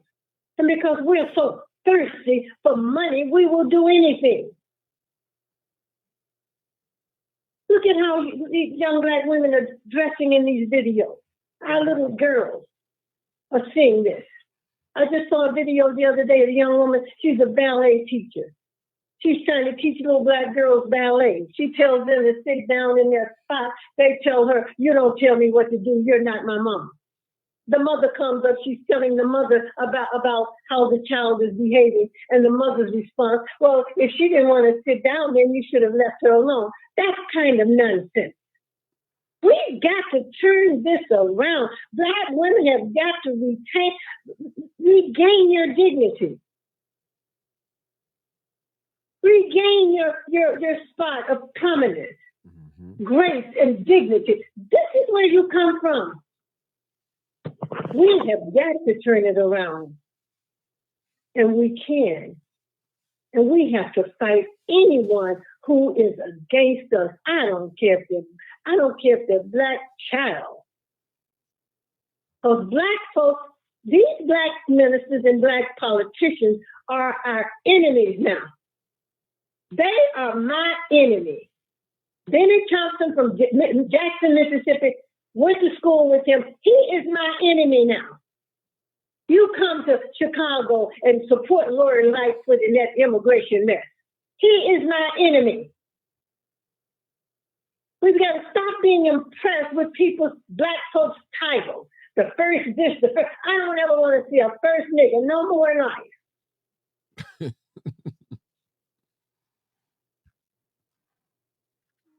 Because you have hurt us. You have let us down. You stand on the shoulders of black men and women who survived chattel slavery. And you up there, all these black politicians we have up there in Washington, D.C., and every last one of them are voting for legislations that are in opposition to us. Yes, they are. So we're going to run people on the Republican Party. Any kind of party we can run people on to be successful, we will do it. Either you vote for them or you don't. Can I ask you to sit there, Sister Doris? I want to add, not only are they voting for things that will destroy the black community, they are refusing to introduce any type of legislation that would help their people. I'm gonna give you good examples. Jonathan Jackson, although he just got there, he's falling in line with the rest of the idiots. Danny Davis, Benny Thompson. The only thing that you see them doing is co-sponsoring on to Hispanic initiatives.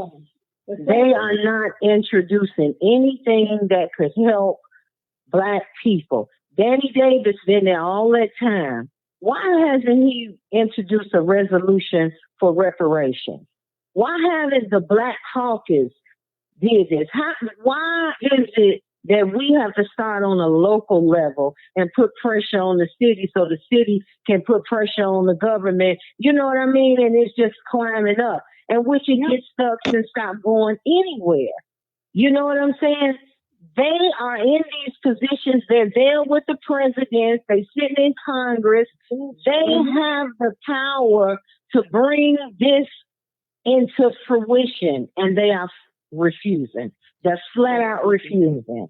Okay? And so I wanted to say another thing about this repetitive statement that we always hear. Black and brown coalition. Listen, if we really had a black and brown coalition, the Hispanic cartel, the Mexican cartel, would not be flooding Black communities right now with fentanyl. We are losing our people left and right to fentanyl. And I just want to say this too so people can understand. It's not only people that's getting high that's being killed by this fentanyl. They're putting fentanyl inside of money. They'll drop it on the ground. You'll see $1 or $5 or 20 on the ground. It has fentanyl wrapped up in it. As soon as you pick it up and it touch your hand, you would never spend that money. You will never spend that money. So I'm letting you all know, be aware and beware that they're setting traps for us in our community. A few weeks ago in a senior building, they found 3 people in an apartment, a 70-year-old woman, like a 40-something-year-old man, and a 30-something-year-old woman. All of them dead. It wasn't a murder. And they never came back to say what was the cause. All of us know that it's fentanyl, but we don't know how they got the fentanyl. You see? And if you all can remember, when Prince died, they said that he had a massive amount of fentanyl in his system. And they showed video of him being at the pharmacy picking up some pills. And they said that those pills were loaded with fentanyl. How did fentanyl get in some pills that he went to the pharmacy to pick up? If that's the narrative they gonna stand, but I'm just saying this because if you all think that it's really a black and brown coalition, if you really think that these people don't want us out the way, it's something wrong with you. They ran Black people out of California. They firebombed their homes. They shot them. They murdered them. And they're going to do the same thing here. We're just in the first phases of it. And that is why Sister Doris and I, y'all know us. When we come out swinging, and we're not letting up. We're not letting up, and we bankroll these initiatives and these fights we go out in. We come out our own pockets, and we do this. So we take this stuff serious. Yeah, y'all get on the phone and y'all, make fun and complain and whine and tell us we should do it this way, we should do it that way. You should join us. Okay? We're a movement by ourselves, but if we had other people to join us, we would be a force. So think about that. Think about that. Join us, and we could be more powerful. Thank you. I want to say something real quick. And I'm going to pose this to Doris, Danita, all of you guys. Mark, why is it that you don't hear politicians say anything about Black people first getting money, finance, or anything? They never say the word Black. They never. It's like that's a golden rule in politics not to use the word Black. Why? Somebody explain that to me. Because there's some sellout niggas. Okay. They don't care about Black people anymore.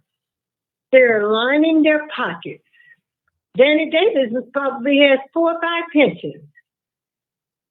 So who They have to, right, and they have to push an illusion. Like I just said, this repetitive statement, black and brown. They never just say black. They say black and brown. And Martin, if you remember when we held our mayoral forum and I got up there and did the introduction, we stated, this is what Sister Doris and I, we agreed on. We will not be using these words, these titles that they put on us to try and water us down and belittle us. No minority, no people of color. We're not talking about no Hispanic issue, no black and brown. This is all about black people. You know what I'm saying? And the politicians that attended it, they honored that. So, you know, it's crazy. And can I say this one more thing about this fentanyl? Over the summer, my initiative over the summer was to teach young people how to perform CPR. So we would go around the city, you know, and just pop up in parks and, you know, on the corner, you know, just pop up and teach people how to do CPR, how to perform CPR.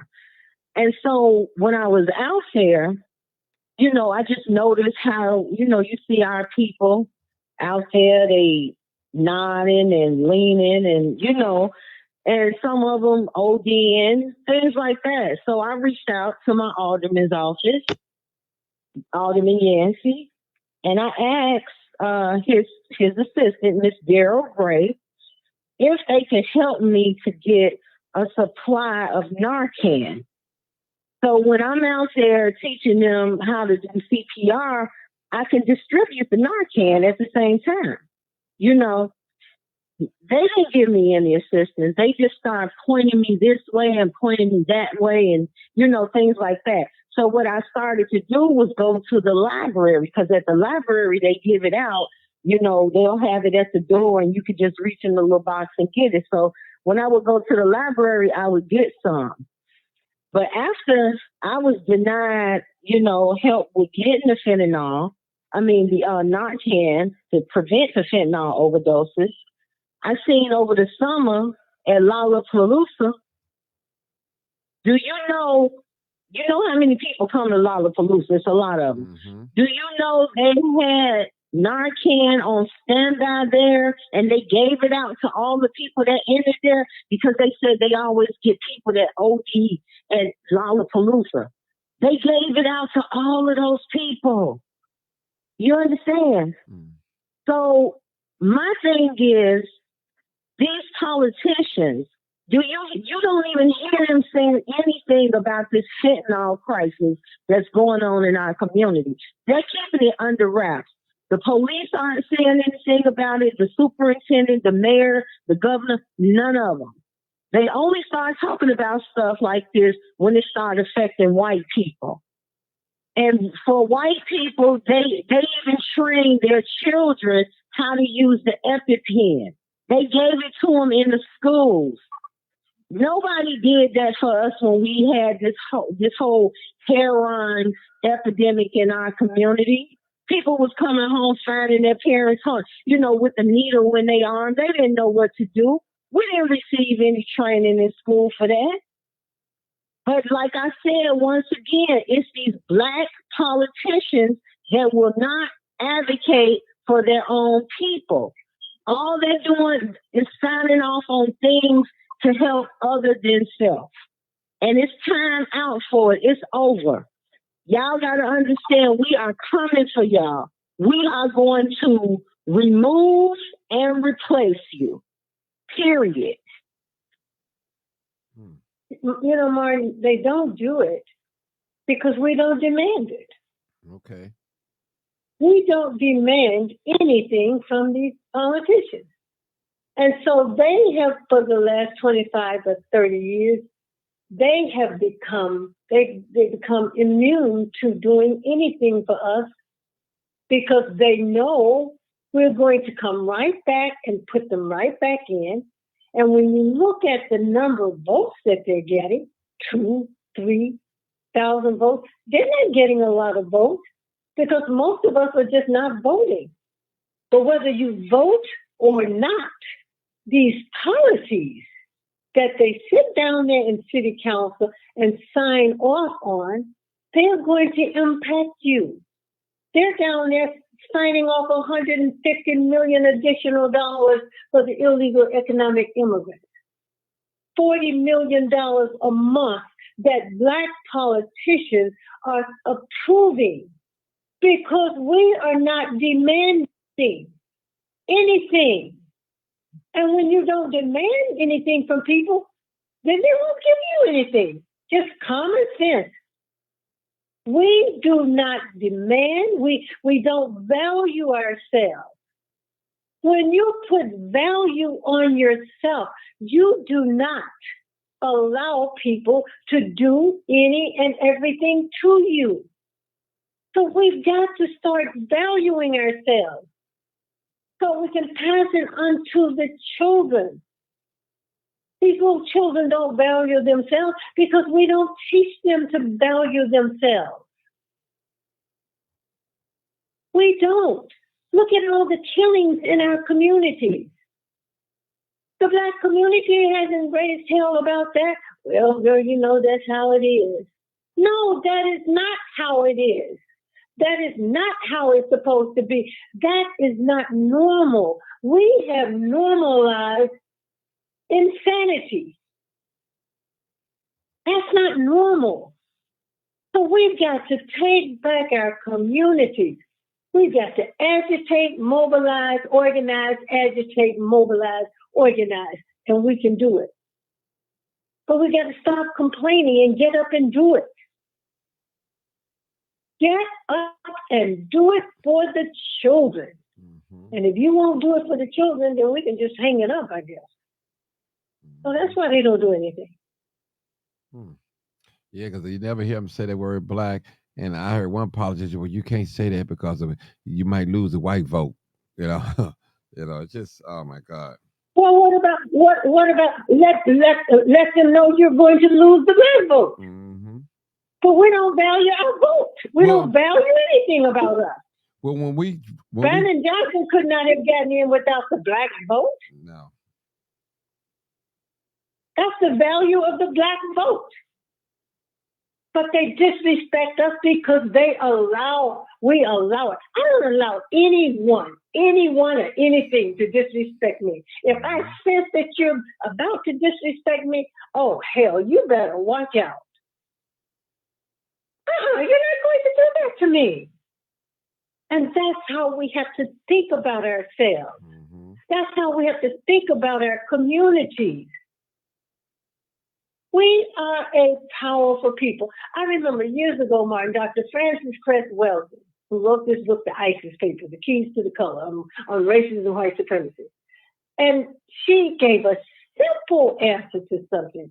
She said, you can defeat racism and white supremacy just by picking up the paper in your community. Because that says that you value yourself. Mm-hmm. It was so simple. We have got to just get our dignity back. Mm-hmm. This integration and all this garbage music, all this stuff that we're buying into and we're allowing our children to listen to, it has and it is destroying us. We know what to do. Mm-hmm. All right. So we are about teaching. That's what we are. We're about teaching about this new American plan for immigrants. Mm-hmm. We're not mentioning no slaves in the doggone plan. And the thing I think about are the children. Our children are not even thought of. Mm-hmm. We can't allow them to do that to us. Mm-hmm. Who the hell do they think they are? You're right, Sister Doris, because I have not heard no one Spanish person or Mexican descent, Latino, have stood up and said anything against that plan. They didn't have no Black people mentioned that at all. Because it's going to benefit them. Mm-hmm. And then you got that little broken Spanish Negro, whatever he is, running off at the mouth at that church. Please give me a break. Mm-hmm. You check those people. I don't want to organize with you to get a piece of bread. Give me my own bread. Mm-hmm. I don't want to share my bread with you. Mm-hmm. Go get your bread. We raise these crops that you get the bread from. You haven't contributed to anything, so why should I give you my bread? Why should I share my bread with you? Because what you're going to ultimately do is take my bread. This is a power thing. Yeah. We've let them, Sister Doris. We've let city council get away with so many things against us when they voted to close all them schools, and I mean we just forgave them and we just forget, and don't be in the media anymore. Well, we move on.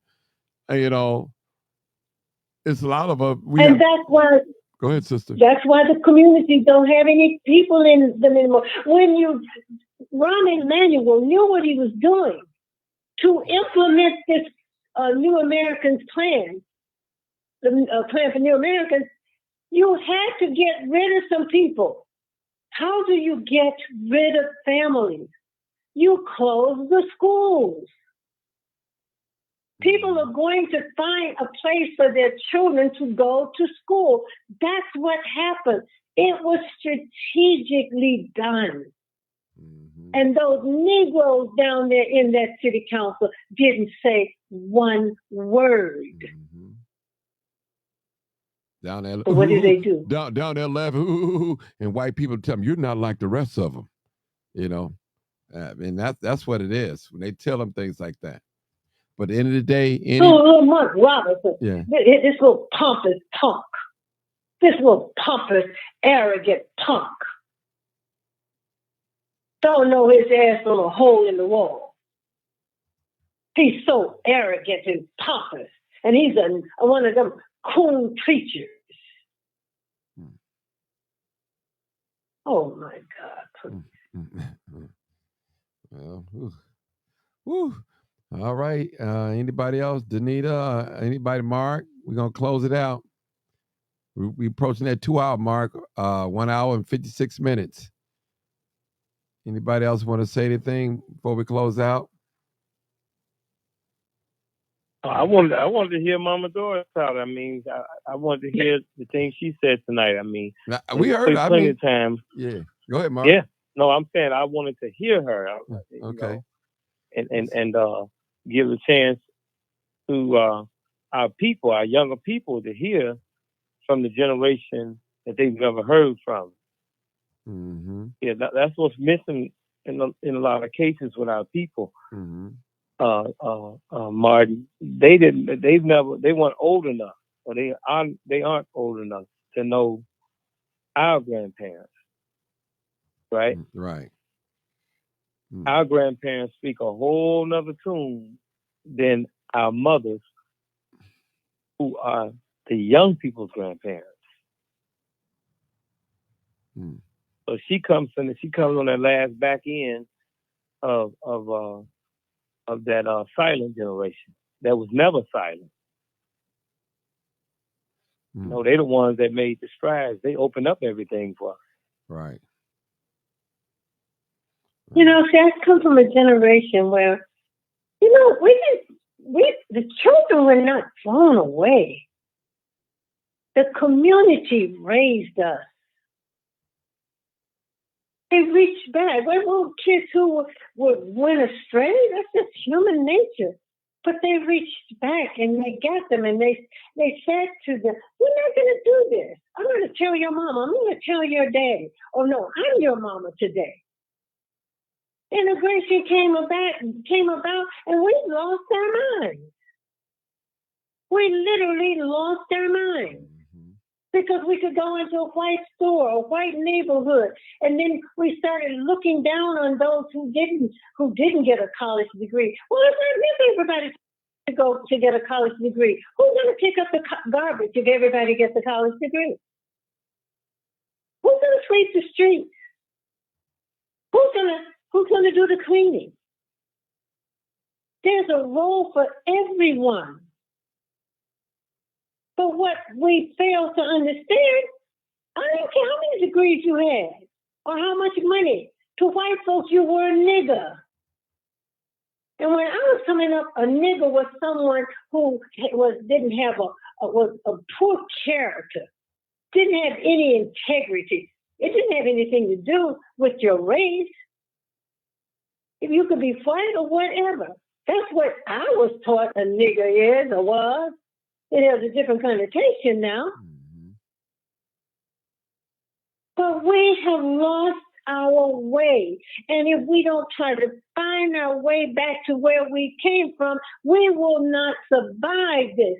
Because every race and ethnic group in the world is against Black people. All of them. So there's a Mexican in that church talking all that nonsense. Boy, you're trying to take stuff away from us. You don't care about Black folks. And then you got that coon in there who should have been tarred and feathered. We have got to stop these people. Stop them. I don't care how young or how old. Say, that's not going to go on. Stop talking about each other publicly the way we do. You know, like the band from last night. I mean, just negative. But that's how we've been conditioned to think about one another so we can destroy one another. That's by design, like I said. If you don't understand the history, you will repeat all of these same mistakes over and over and over again. That's how I go to my sanity. I go to my books. Thank you. I go to my books. Hold it right there. Somebody just mysteriously called. I'm going to see who this is. 6847. Who are you? Hey, what's up, brother? How you doing? Good. What's your concerns? Hey, just to cap it off tonight, man, that Leonardo DiCaprio movie about the Flower Mound where they were murdering the Native Americans down in Oklahoma or whatever back in the day. It happened during the massacre of the Black Wall Street too, and they mentioned that they showed the newsreel in that movie, and it's a lot of parallels with the Native Americans and what we're dealing with. But I just wanted to say this one thing here. Norman Lear passed away. He was 101. Was behind a lot of great shows, but people in Chicago should know that the creator of Good Times, the creator of the Jeffersons, the writer of Cooley High, what else did he do? Eric Monty, What's Happening, all came from this one brother from right here in Chicago. His name's Eric Monty, and he never got his check for all that work he did, especially like with Good Times. And, that's just a little footnote with Norman Lear. And, I never wanted to dog out the dead. But man, you think about it, this man lived to be 101 and he gets like 200 million in royalties every year. And he couldn't get right with our Chicago brother, Eric Monty. So, that's all I kind of wanted to say. And it's like two other iconic voices from Chicago that never got their due. The other one being your friend of mine, DJ Casper. It's hard to watch the NBA and all of a sudden you still hear Casper. Everybody clap your hands. And, he never got his due. Nor did Joe Cobb, the voice of Soul Train, and all three of those brothers walked the same streets we did. Hey, Martin, I love what you're doing. Let me get out your way. Okay. Thank you, brother. Martin, let me just say something about the Native Americans. Okay, go ahead. They were black Native Americans. Mm-hmm. And so when we mention Native Americans, we've got to talk about black Native Americans as well. Because most of the time we're talking about these $5 white Indians. So they're black Native Americans. Black people are indigenous to the earth. But I always talk about the Native Americans. What about the Black Native Americans? What about how they were treated? Some of these so-called white Indians enslaved some of the Black Native Americans. So, hey, when we talk about Native Americans, talk about the Black ones. Well, I don't think it'll hurt you to watch the movie. Oh, no. I'm not saying that I won't watch the movie. I'm just saying let's talk about our Black Native Americans too, my brother. I'm not saying I won't watch the movie. Well, people, I think more of them have more in common with us than the ones that don't. Well, we have in common, my brother, if you go back and look at the earliest pictures of Native Americans, the earliest pictures that you can find that's on record, they all look like my great-grandmother. Mm-hmm. They all look, and then they took pictures of the first freed slaves or whatever, first generation. They look identical to them, the facial, the bone structure, the color. It was black and white, but they are one of the same.